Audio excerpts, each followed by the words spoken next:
Hey, what's going on everyone? This is Alex from alexmaydrums.com. So in this video, I'm going to be going over the 3 types of drum microphones that you typically have in a session and how you can utilize those to get a really awesome drum sound. Now by drum microphone types, I don't mean their physical makeup as far as them being a dynamic, condenser, or ribbon microphone, but more so their physical placement on and around the kit. So things like your overhead microphones, your close microphones, or your direct mics, and your room microphones. Now each one of these microphone types has their own individual characteristics, so how you utilize them in a mix is going to be largely dependent on what genre of music you're mixing or going into, and then what type of drum sound you're after. So for example, if you're going after a very natural, organic sounding drum set, then you're probably going to rely more so on your overhead microphones. Conversely, if you're going for a really highly affected or punchy sounding kit, you're going to rely more on your direct mics and maybe fade some of the overheads or room mics in. So first off, let's get started with the overhead microphones. Now as the name implies, the overhead microphones are going to be located over the head of the drummer or over the kit. So what this allows for is a very natural capture of the kit as a whole. Now this goes double if you have a stereo microphone setup, because then when you're panning them out, you get a lot better stereo separation, and you can really pan those out to give it a bit more width. So let's go ahead and hear how the drum set sounds using just the overhead microphones.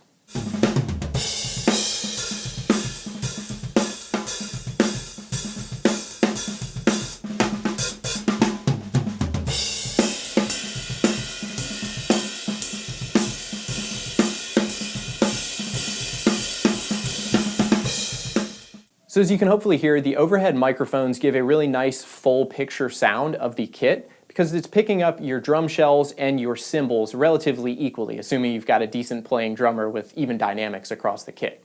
Most people are going to gravitate towards using condenser microphones as your overheads, so what this typically translates to is that you're going to have a little quicker transient response, you're going to have a bit more snap to your drum sound, and they're usually going to sound a bit brighter, so this can be especially useful for giving a bit more life to an otherwise dull sounding drum set. The drawback to overhead microphones is that you can't go in and individually edit a single source on the drum set. Because you're capturing the drum set as a whole, if you want to go in and say change the EQ curve on the snare drum or the kick drum, whatever changes you make on that are going to affect the entirety of the kit. So if you want a lot of control over the individual elements of the kit, then you would go into the next type of drum microphones, which are going to be your direct microphones or your close mics. The close mics are going to be placed in very close proximity to the individual sources on a drum kit. So you'll have one on your snare drum, on your kick drum, on your toms, and it's even not uncommon to place these on specific cymbals to give you a little bit more control in the later stages of the mix. The upside to separating all of these is that you can go in and really hyper-focus on each element on its own without affecting the sound of the other parts of the drum set. So let's go ahead and hear what just the close microphones sound like on their own.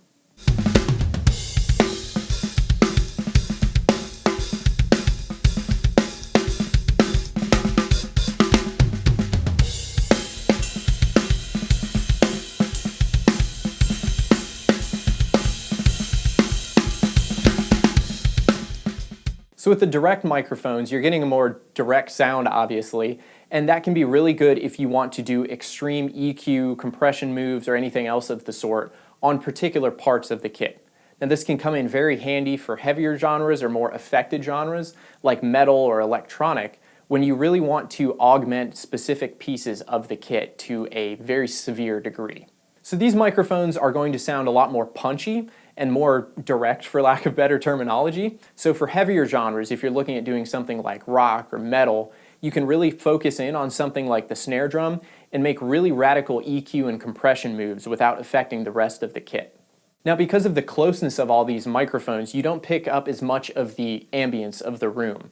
You're also not getting an entire picture of the kit as a whole, so it's a lot less cohesive sounding. So in order to supplement this, you'd want to bring in some of your overhead microphones or some of the next type of microphone that we're going to talk about, which is the room microphone.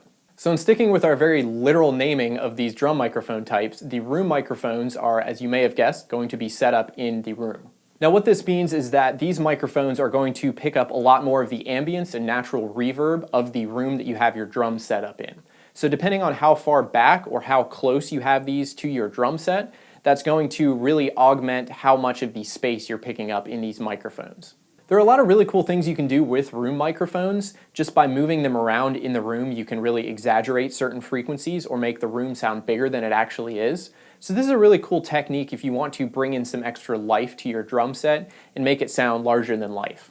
Now for me, the room microphones are the most natural sounding of the drum microphone types. And the reason for that is that if you have your room microphone placed correctly, you're getting a relatively equal picture of the drum sound and the room sound. So anybody hearing a drum set is going to be influenced by the reflections around the room, because if you put your ear right next to a snare drum, not only does that sound really unnatural, but you'd probably have pretty severe hearing loss really quickly. So incorporating a little bit more of the room sound into a drum mix can give you a bit more of a sense of presence, as if you're actually there in the room, and it can help things not sound as sporadic and more cohesive as a whole.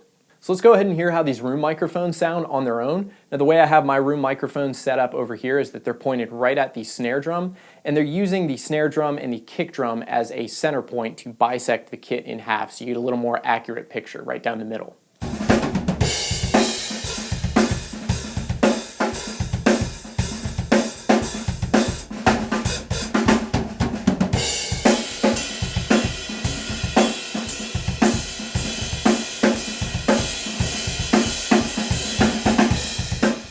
So with the room microphones, again, you get a lot better sense of the space that the drums are in, but it's very easy to go overboard on that. You don't always want to sound like you're playing in a giant cathedral, and this can get out of control very quickly. So these are fun ones to mess around with, but again, you want to be a little more conservative in your usage with these if you're going for a very specific, tighter sounding drum vibe.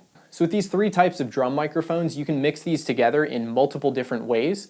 So what I'm going to do is take a short drum clip that I've performed and mix it differently, prioritizing the different types of microphones in three different ways. So in the first clip, I'm going to treat the overheads as the primary microphone type, but then bring in the direct microphones and the room mics to go ahead and add a little bit more punch and size to that. Second, I'm going to use primarily the direct microphones and then bring in the overheads and the rooms to add a little bit more cymbal definition. And then lastly, I'm going to use primarily the room microphones and then bring in the overheads and direct microphones to reinforce that sound.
So like I said earlier on, you can mix and match these microphone types in multiple ways to get any number of cool sounds. These are just three of the more big picture, macro level balances that you can rely on pretty consistently. So let me know in the comments which clip you preferred and how you approach your drum microphone balance in your own mixes. Please subscribe to my channel if you want to see more.